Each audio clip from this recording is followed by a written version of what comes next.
Zee 24 तास एक पाऊल पुढे। राजकीय स्थैर्य आणि ऐश्वर्याच्या हिंदोळ्यावर राहिलेल्या सरत्या वर्षाच्या अखेरीस मात्र सरकारची राजकीय इच्छाशक्ती दिसली।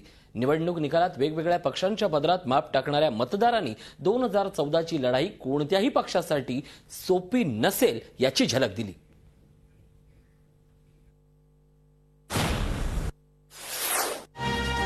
महागाई, घोटाळे आणि भ्रष्टाचाराविरोधातल्या जनआंदोलनानंतर 2012 साल उजाडलं तेव्हा अर्थातच जनतेनं नव्या उमेदीनं त्याचं स्वागत केलं।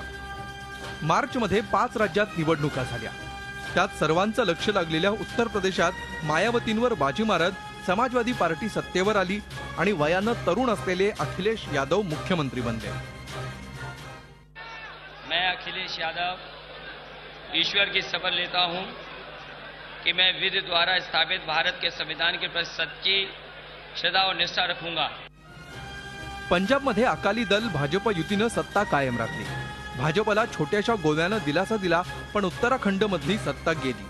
तर मणिपूर आणि उत्तराखंडमध्ये काँग्रेसनं यश मिळवलं। वर्षाच्या सुरुवातीला 5 राज्यात असा संमिश्र कौल मिळाला असताना वर्षाखेरीस सर्वांचं लक्ष लागून राहिलेल्या गुजरातमध्ये नरेंद्र मोदींनी आपला करिश्मा कायम राखत सत्ता कायम राखली।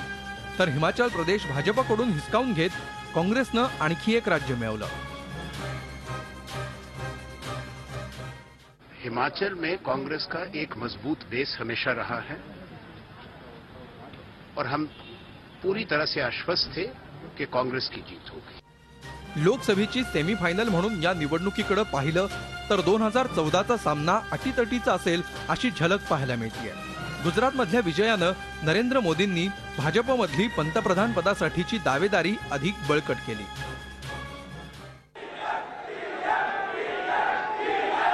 भाइयों बहनों,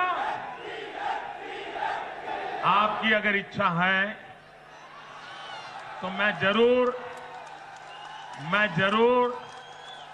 27 तारीख को एक दिन के लिए दिल्ली हो आऊंगा। वर्षाच्या सुरुवातीला महागाई आणि घोटाळ्यांनी यूपीए सरकार टीकेच्या घेऱ्यात अडकलं होतं आणि त्यातून मार्ग काढण्यासाठी चाचपडत होतं। ममता बॅनर्जी, शरद पवार यांच्यासारखे घटक पक्ष नाराज असल्यानं सरकार डळमळीत वाटत होतं।